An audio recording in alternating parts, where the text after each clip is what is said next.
acquise par les Mongols, et le rêve partira dans la fumée de l'autodafé le plus gigantesque que la tradition musulmane rapporte. Si nous retenons cette période, c'est parce qu'elle est fondatrice, entre autres, des canons esthétiques de la civilisation arabo-musulmane, mais également du fiqh que nous traduirons par facilité par l'expression droit musulman. Dans ces deux domaines et dans d'autres, le IIIe siècle de l'Hégire, le IXe siècle de l'ère chrétienne et le siècle de la codification. Codification de la grammaire arabe, de la métrique poétique, des règles des rimes, mais également des normes de la casuistique juridique, des écoles de jurisprudence, des normes de validité des traditions du prophète qui sont une source fondamentale de ce droit musulman. Ces normes posées ou codifiées au IXe siècle sont encore aujourd'hui en vigueur. Certes, en poésie est apparu un mouvement de rejet de la métrique classique au profit de ce qu'on appelle une poésie non métrique et libre. Et en droit est apparu un mouvement de rejet du fiqh au profit du droit positif dans le sens du droit posé, le droit humain. Mais la plupart des poètes contemporains, parmi lesquels figure mon père, restent attachés à la métrique classique et dans certains États, c'est encore le fiqh, le droit musulman classique, qui est le droit positif, cette fois-ci dans le sens du droit appliqué, effectif, et le mot d'ordre des islamistes de tous bords et l'application de la charia dans le fiqh et la lecture et la profession. Voici pour la question. La seconde précision a trait à l'expression littérature de langue arabe, et non pas littérature arabe. La civilisation arabo-musulmane doit beaucoup aux non-arabes islamisés durant la période retournée. Elle doit notamment beaucoup aux Perses. La dynastie abbasside qui gouverne le monde arabo-musulman durant cette période a pris le pouvoir en 750 après Jésus-Christ, grâce notamment à l'appui des Perses qui étaient méprisés et marginalisés par la dynastie qui avait précédé les Abbassides, la dynastie arabe des Omeyyades, qui l'avait précédé. Et les Perses arabisés auront une contribution essentielle à la culture arabo-musulmane dans les domaines des sciences, de la philosophie, du droit et bien entendu de la littérature. L'arrivée au pouvoir des Abbassides correspond d'ailleurs à l'apparition d'une tendance politico-littéraire menée par les Perses et nommée en langue arabe shouroubiyya, mot qui signifie la revendication de l'appartenance à un peuple, en l'occurrence le peuple perse. Cette tendance, en réaction aux Omeyyades, considère que les Arabes ne sont pas supérieurs aux autres musulmans. Les Perses se targuaient même d'être supérieurs aux Arabes. Un des plus grands poètes arabophones, Abou Noès, décédé vers 815, connu pour sa poésie bachique et érotique, faisait partie de cette tendance. Et on lui doit ce vers dans lequel il déclare, parlant de lui-même en tant que Perse, qu'il est l'adepte du meilleur des prophètes et qu'il est le fils de surcroît du plus noble des pères. Il faisait référence évidemment à la dynastie perse des Sassanides. Cette double généalogie lui donnait sur les Arabes un avantage, une supériorité. Les Perses auront également, durant cette période, un statut particulier dans l'État, ils en dirigeant l'armée et en assurant l'administration. La troisième précision a trait au concept de littérature. Il est rendu aujourd'hui dans la langue arabe par le mot adab, qui est un mot ancien, mais qui n'avait pas le sens de littérature, qu'il n'a acquis qu'au XIXe siècle. Il signifiait alors règles de conduite, règles de courtoisie, éthique des puissants, des gouvernants, dirions-nous aujourd'hui. Et c'est d'ailleurs un Perse, ici aussi, le mot Afa, qui un des hauts dignitaires de l'administration, qui est considéré comme le père de l'adab, dans ce sens-là, dans ce sens premier. En d'autres termes, il n'y avait pas de mot pour dire littérature, mais le signifié, évidemment, existait. Les deux modèles de la littérature arabophone sont la poésie arabe pré-islamique pour la poésie, évidemment, et le Coran pour la prose, d'autre part. Le Coran est dans la tradition musulmane le miracle du prophète Mohammed. Il est, dit-on, inimitable.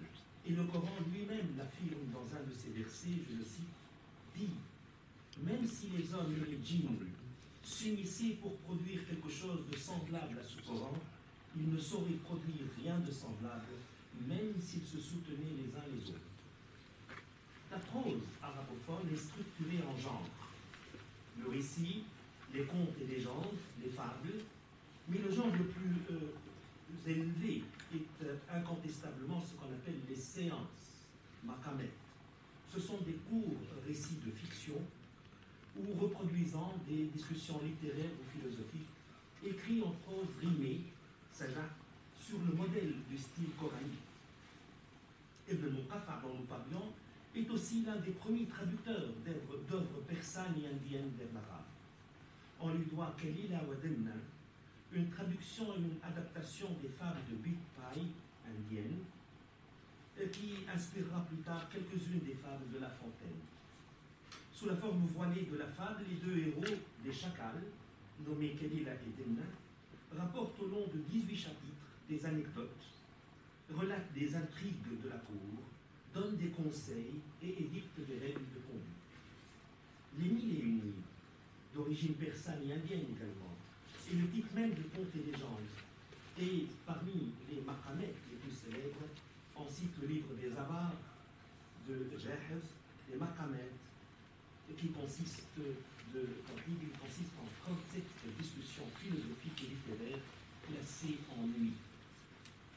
Mais si l'ère classique de la civilisation arabo-musulmane n'ignorait pas la prose, et notamment les textes paléographiques, celle-ci n'était pas le genre littéraire le plus répandu, ni le plus prisé. C'est incontestablement la poésie qui incarne le plus la littérature arabo-musulmane, de la même manière que la tragédie était le genre littéraire par excellence des faits. Et la poésie arabe est classée en genre, elle aussi. Les deux les plus répandus sont les panégyriques, Madih, et leur opposé, la poésie satirique, voire carrément insultante. Le prince des poètes arabes de l'ère classique, Al-Mutanabbi, mort assassiné, a excellé dans les deux genres en visant la même personne.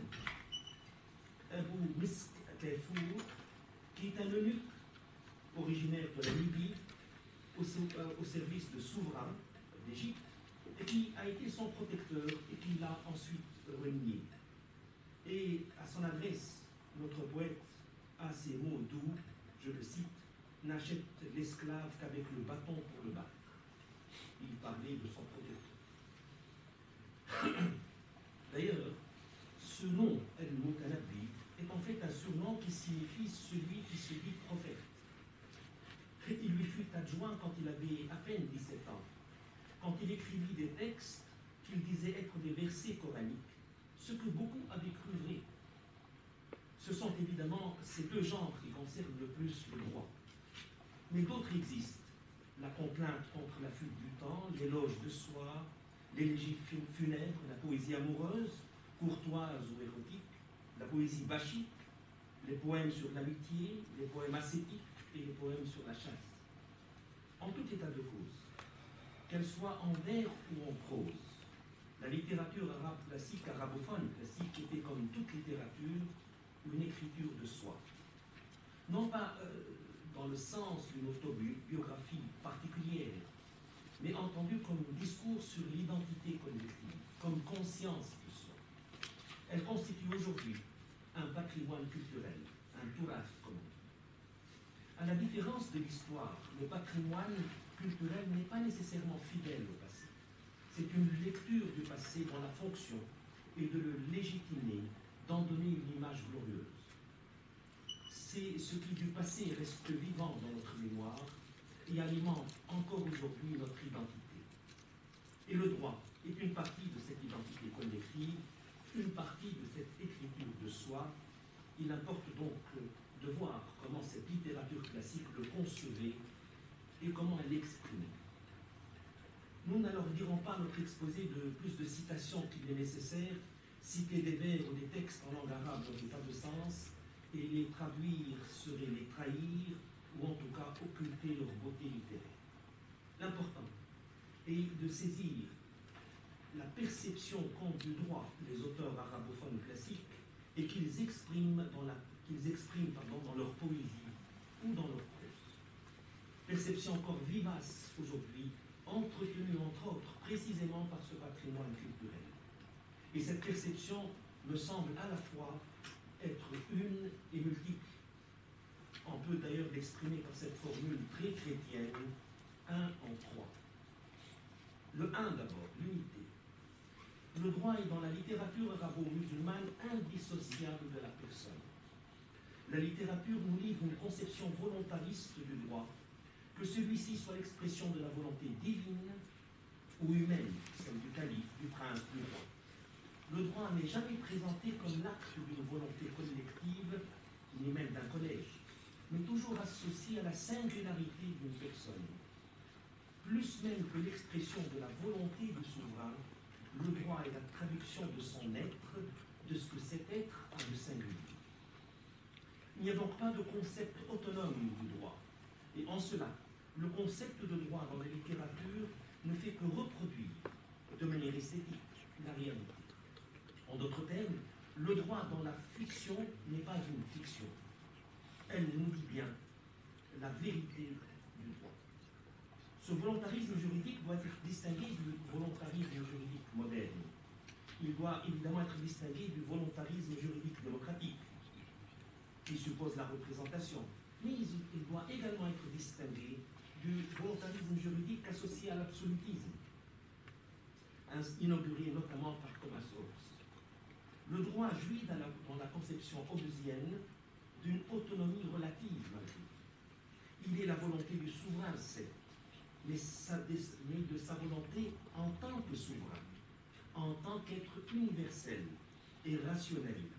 Et donc, cette volonté est distincte de la volonté de la personne privée qui exerce la souveraineté.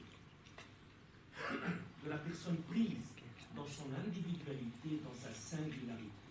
À l'opposé, le droit dans la littérature arabe classique, comme dans d'autres littératures prémodernes d'ailleurs, n'est pas le discours du pouvoir, mais d'une personne, d'un individu qui, il se trouve, a le pouvoir. Le droit n'est pas un registre particulier du discours, en quelque sorte détachable de son auteur. Le droit, c'est cette personne même en tant qu'elle veut. Le droit traduit dès lors la psyché de cette personne, son caractère, sa personnalité, avec ses manifestations conscientes et inconscientes. Ainsi, cette figure du souverain généreux et magnanime qui accorde 1000 dinars, somme fabuleuse à l'époque, à un pauvre malheureux, ou ce souverain despotique et nonchalant qui s'adresse à son ministre et lui dit « Débrouille-toi, ministre, si tu tiens à ta tête », n'exprime pas sa volonté de souverain, mais tout simplement sa nature humaine, particulière, son caractère, ses faiblesses et même ses sautes d'humeur. Ce n'est pas la souveraineté, la puissance de commander au nom de l'État qui détermine le contenu de la norme. La souveraineté a une toute autre fonction, bien plus modeste. Elle accorde à la volonté d'un individu qui la détient une force particulière. C'est tout.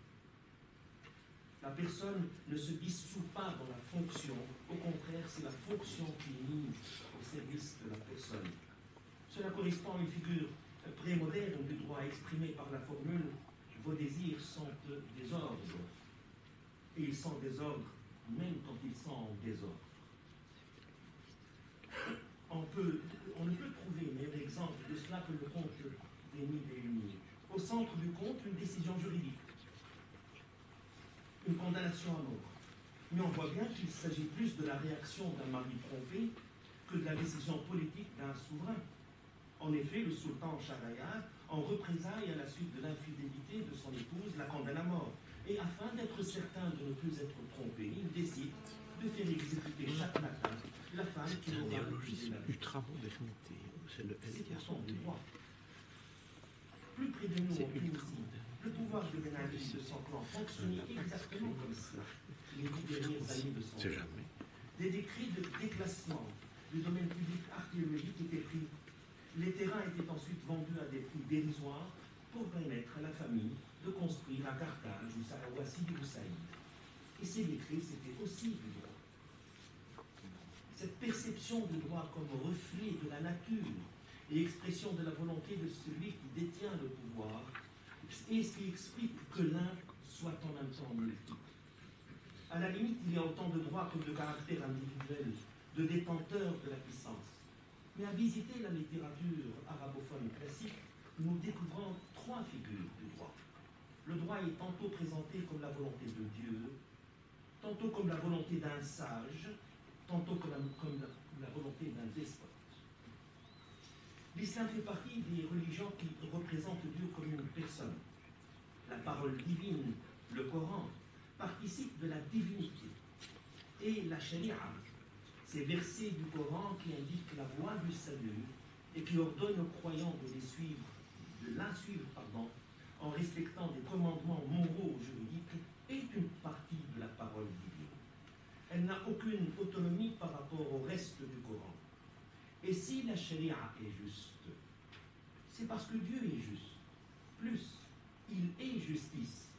Justice est un des noms de Dieu, sans jeu de mots. La justice divine a été interprétée de deux manières par la pensée arabo-musulmane. Et l'on trouve dans la littérature des échos des deux conceptions. La première rationnelle est celle de ceux qu'on appelle les Mu'tazili. Ils considèrent que la justice divine consiste en ce que Dieu ne veut que le bien pour ses créatures, que ce qui leur est utile.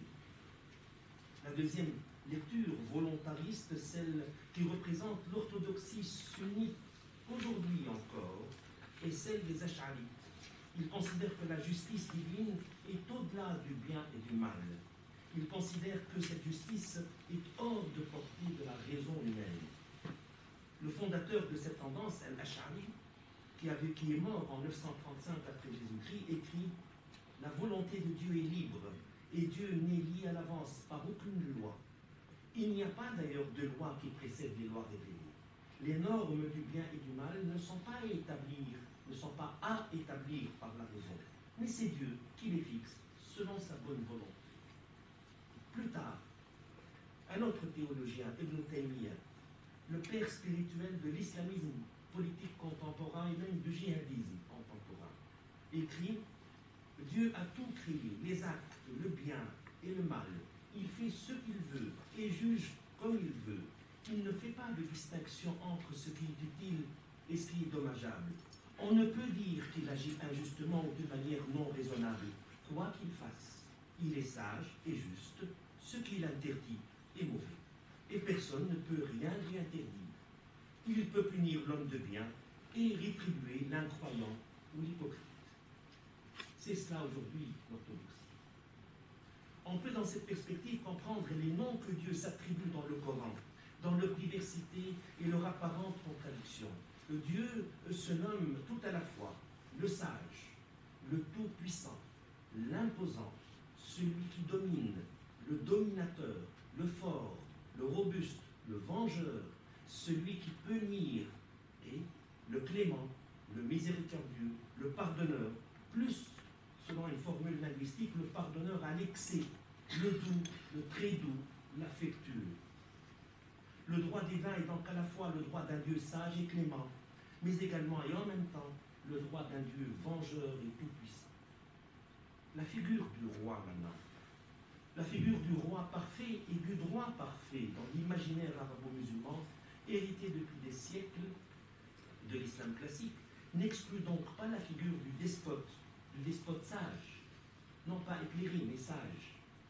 À la fin du XIXe siècle, en 1899, un des réformistes musulmans, Mohamed Abdou, avait d'ailleurs écrit un article qui avait fait grand bruit à l'époque et qu'il avait intitulé « L'Orient ne renaîtra que grâce à un despote sage ». Et voici comment il le décrit. Un despote qui obligera ceux qui s'ignorent à se connaître, qui obligera les parents à l'entraide, qui forcera les voisins à l'équité et contraindra par la terreur les gens à faire sa conception du bien et de l'utile s'ils ne s'y portent pas de leur propre volonté. C'était là, à son point de vue, le seul moyen de rattraper le retard qu'accusait le monde arabe. Elle révèle, cette représentation révèle un rapport particulier au despotisme, dont on trouve à la fois la source et l'écho dans la littérature classique. Le despotisme n'a jamais posé un problème en islam classique. Au contraire, un des plus grands poètes arabes, Omar ibn Abi Rabi'a, célèbre par sa poésie galante et malicieuse, écrivait « Ah, si Hind, Hind c'est un nom de femme, ah, si Hind nous accordait ce qu'elle promet, et si généreuse elle nous satisfaisait. Ah, si une fois Hind nous tyrannisait, seul l'incapable n'est pas un tyran. Seul l'incapable n'est pas un tyran. » En français, ça ne donne rien, mais ce vers résonne dans le cerveau des Arabes. La figure classique de ce souverain sage et despote rude et juste est celle du second calife, le second successeur du prophète, le calife Omar ibn Khattab. Il était surnommé Farouk, le séparateur entre le bien et le mal, le juste et l'injuste. La géographie de Omar rapporte un certain nombre de faits dont l'historicité est douteuse, mais dont l'impact sur la conscience collective hier, comme aujourd'hui, est certain. Une des décisions qu'il prit fut la suspension, une année de grande disette, de la peine de l'amputation de la main applicable aux voleurs en vertu d'un verset clair du Coran. Et la tradition rapporte également que c'est lui qui avait établi la peine de la lapidation pour la femme adultère, alors que le Coran, dans un texte également clair, indique 100 coups de fouet comme peine de l'adultère appliquée aussi bien à l'homme qu'à la femme. C'est donc un calife qui a modifié le texte divin. Et la tradition lui attribue ce discours au moment où il a accédé au califat. Ô croyants, vous m'avez désigné, et si je ne prétendais pas être le meilleur parmi vous et le plus qualifié à votre service, ainsi que dans tout ce qui touche à vos affaires, je n'aurais jamais consenti à prendre la charge. Comment puis-je garantir vos droits? Comment dois-je les gérer au mieux et les mettre à exécution convenablement? Quelle politique devrais-je choisir pour vous gouverner? La tradition rapporte également, en exemple de la justice de Omar, la plainte déposée par un copte d'Égypte contre le gouverneur d'Égypte à l'époque et son fils. Ce fut lors d'une course de chevaux que le fils de Amr ibn al-As, ce gouverneur de l'Égypte, perdit contre un copte. Et le fils du gouverneur flagella ce dernier, le copte, et l'emprisonna, en justifiant cette iniquité par son rang. Le copte réussit à s'échapper de sa geôle, se rendit à Médine, où il présenta son cas à Omar, qui rappela de toute urgence le gouverneur et son fils. S'étant assuré de l'exactitude des faits, il donna l'ordre au copte de se faire justice lui-même, en infligeant au fils le même châtiment que celui qu'il endura. Puis il redonna le fouet pour qu'il fasse de même avec le père, le gouverneur donc, ce que le copte refusa, considérant qu'il avait obtenu satisfaction. Et c'est à cette occasion que le calife énonça cette mémorable allocution: depuis quand vous attribuez-vous le droit de réduire en esclavage les hommes alors que leur mère les a engendrés libres? Il s'agit plus de contes et de légendes que de faits historiques, mais ils sont révélateurs de la conception de la justice qui prévalait alors et qui prévaut encore aujourd'hui dans l'imaginaire collectif. La troisième figure du droit est celle que produit un souverain bon, affable et juste. Elle est représentée dans l'imaginaire collectif par un autre Omar, surnommé Omar le Second, qui a vécu entre 782 et 720, qui est le 8e calife omeyyade. La géographie en dit ceci, je cite: Omar II a laissé dans l'histoire une réputation de grande piété et de dédain du luxe comme des plaisirs terrestres. Il oppose son austérité et sa simplicité à l'extravagance devenue omniprésente dans les cours omeyyades. C'est ainsi qu'il met dans le trésor public les parures qui lui sont destinées et abandonne le palais du calife, préférant vivre dans des logements modestes. Il se vêt aussi de manière simple, passant parfois inaperçu au milieu de son peuple. Malgré son soutien populaire immense, il n'hésite pas à encourager publiquement le peuple à élire quelqu'un d'autre s'il n'est pas satisfait avec lui.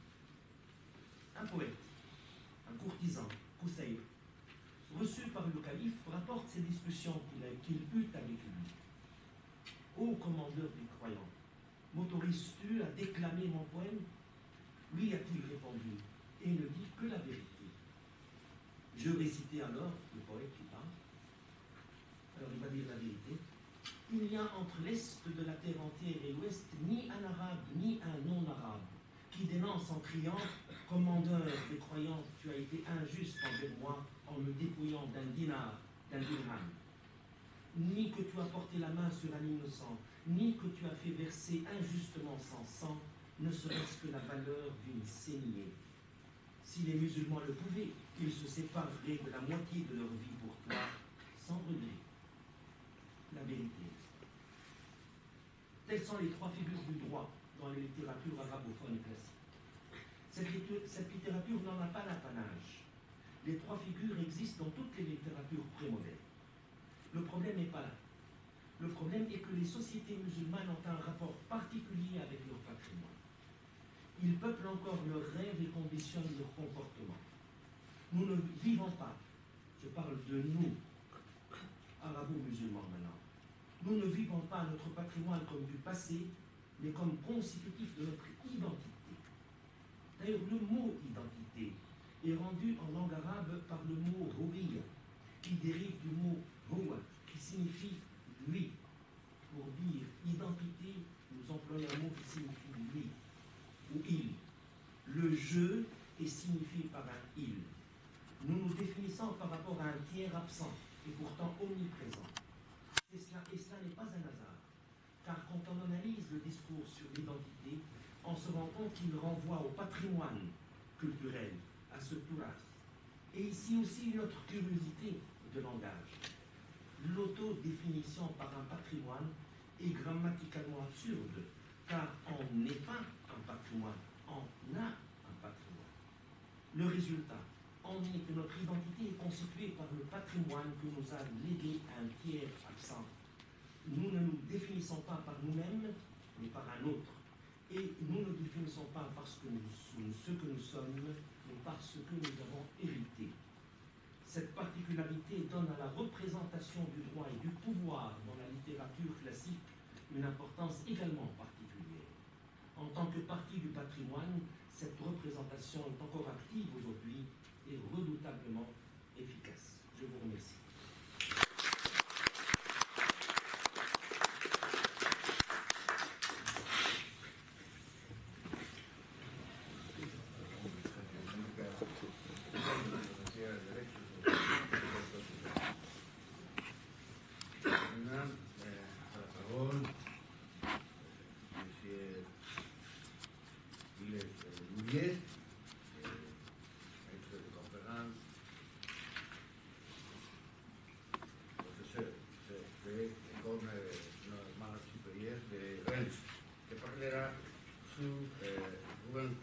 Robinson Crusoe, trait politique de ultramodernité.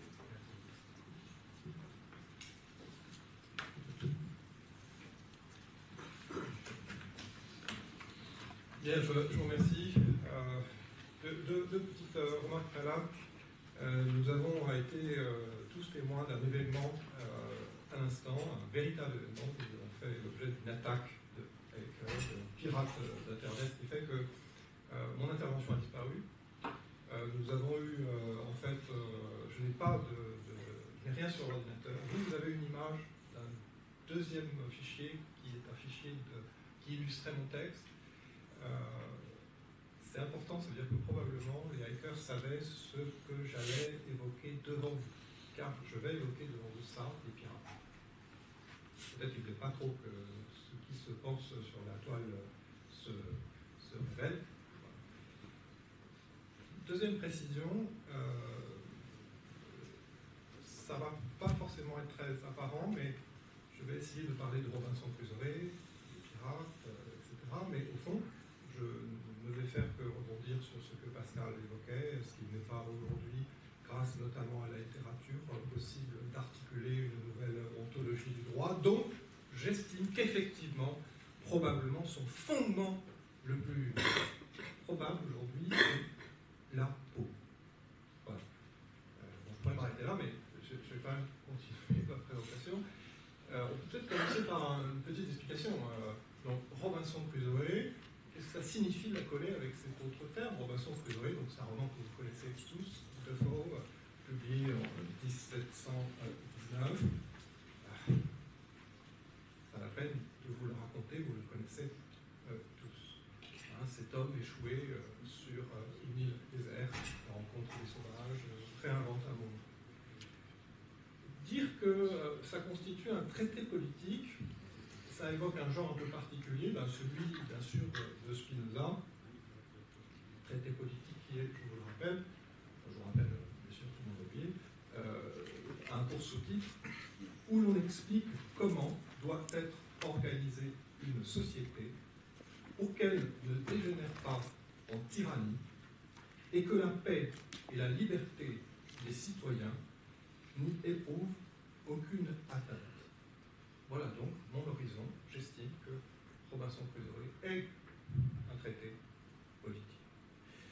Alors, traité politique de l'ultra-modernité, terme étrange, mais pas le mien, c'est celui d'Anthony Giddens qui dit, au fond, nous sommes aujourd'hui dans une ultra-modernité, ce qui veut dire que c'est quelque chose qui dépasse, mais continue la modernité. Alors, qu'est-ce que ça serait la modernité? Ça serait un sujet qui pense et qui se donne à lui-même ses propres lois. C'est à la fois une conception cartésienne du sujet, et en même temps, c'est l'offre en nous, l'esprit des Lumières, dont on sait que ce projet est en faillite totale. Hein, cette conception du monde avec la postmodernité est complètement désenchantée. L'ultramodernité serait reprendre ce projet, le réactualiser, mais sur une modalité qui est une redéfinition du sujet, donc c'est une poursuite, une redéfinition du cartésianisme.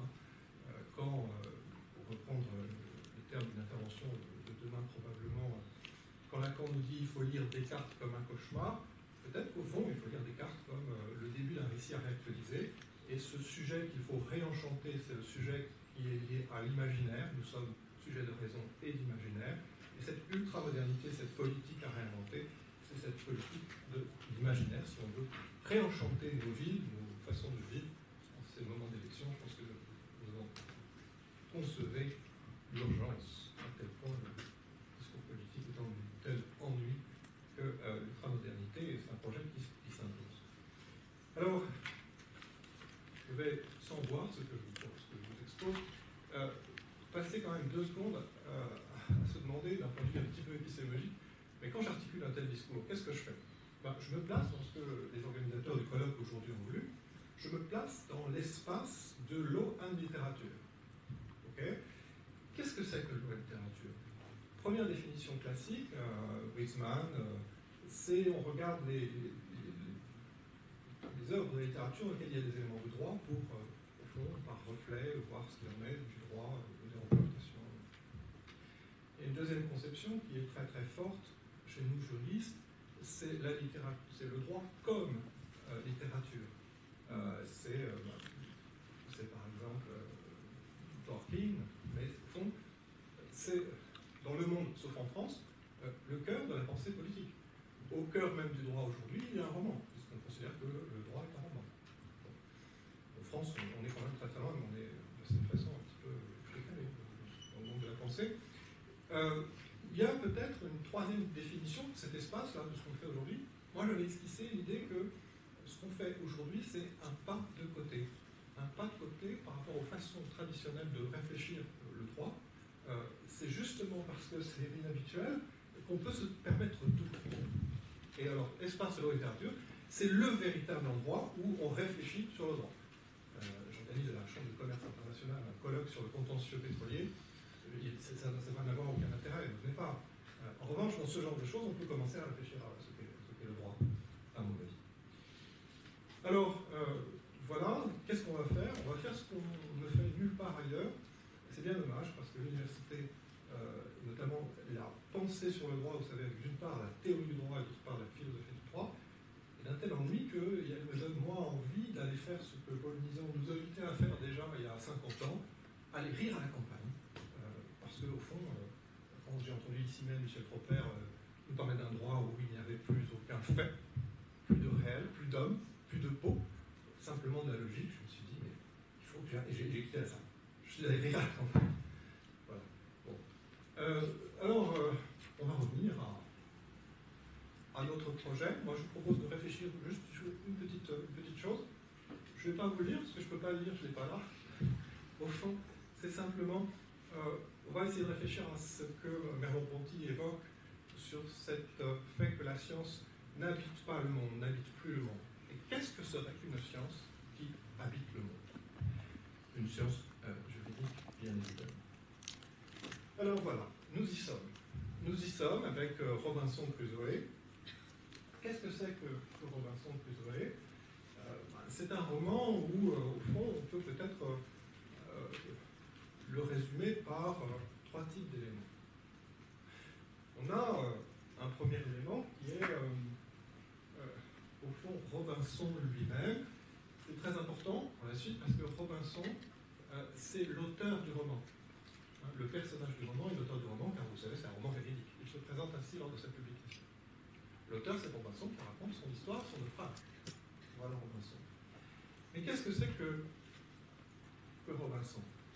Voilà, c'est un personnage, Robinson. Je vous ai mis l'image de ce Robinson dont je me souviens enfant et qui est très proche du Robinson qui était celui que j'ai imaginé.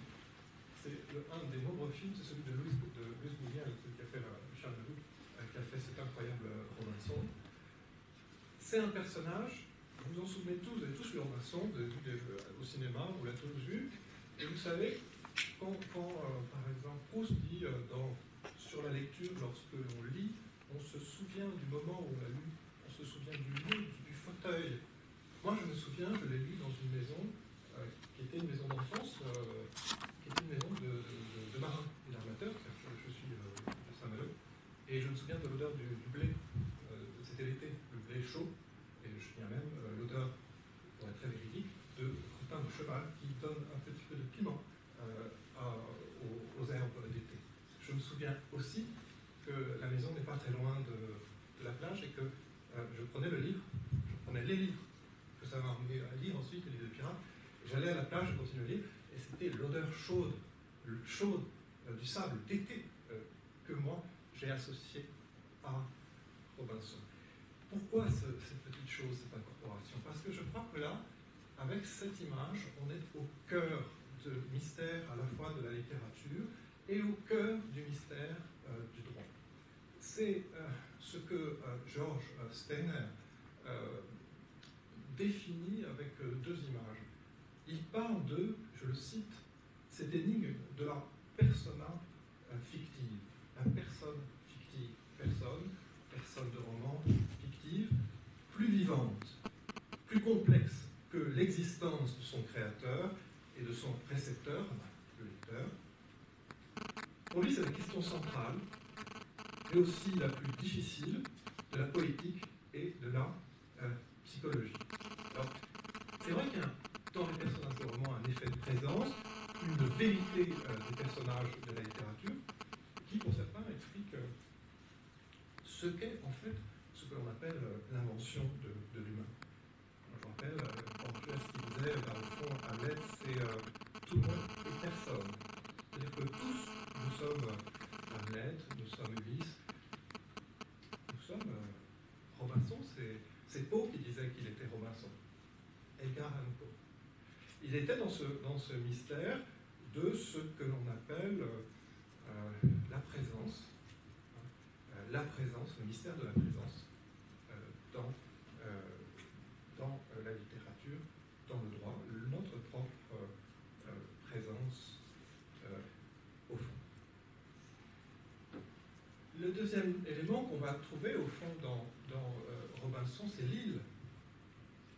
C'est extrêmement important, cette île. Pourquoi? Rappelez-vous, ce départ, récit de voyage, le bateau, et on arrive jusqu'à une île, resté 28 ans, le temps de réinventer un rapport au monde, aux hommes, à soi-même. Et ça, c'est une tradition, hein, c'est une tradition même de l'utopie. Thomas More, qu'est-ce que c'est? Ça raconte exactement la même chose. Le récit d'un homme qui va dans une île, réinvente un monde, qu'il donne aux hommes comme traité politique. Donc, bien évidemment, Defoe avait lu et refait une utopie, mais une utopie encore plus romanesque que celle de Thomas More. Nous sommes là, dans l'utopie politique, avec Robinson Crusoe. Alors, cette île, elle est aussi habitée de personnages à l'intérieur de l'île. Il va rencontrer, bien évidemment, vous le savez tous, vendredi, un des mais il y a d'autres personnages au début du récit et à la fin du récit. Il y a des personnages qui sont très importants, on va le voir, c'est des pirates. Il a été capturé par les pirates avant d'arriver dans son île, Robinson Crusoe.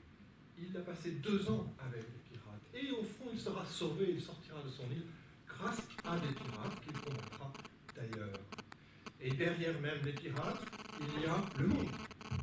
Il y a le monde, il a eu une plantation, il a été métier, il y a son origine de commerçant anglais, il y a son autre monde. C'est une image inversée du monde. Et même au fond, vous savez, les théories des jardins, donc au fond de la civilisation de l'époque, était une théorie inversée. Vous savez, le plus sauvage, quand vous allez dans l'Antarctique, vous avez derrière les forêts, quelque chose qui est plus organisé, un jardin français de la galerie, là c'est le monde qui est inversé. La représentation symbolise le monde, mais au fond, un monde inversé.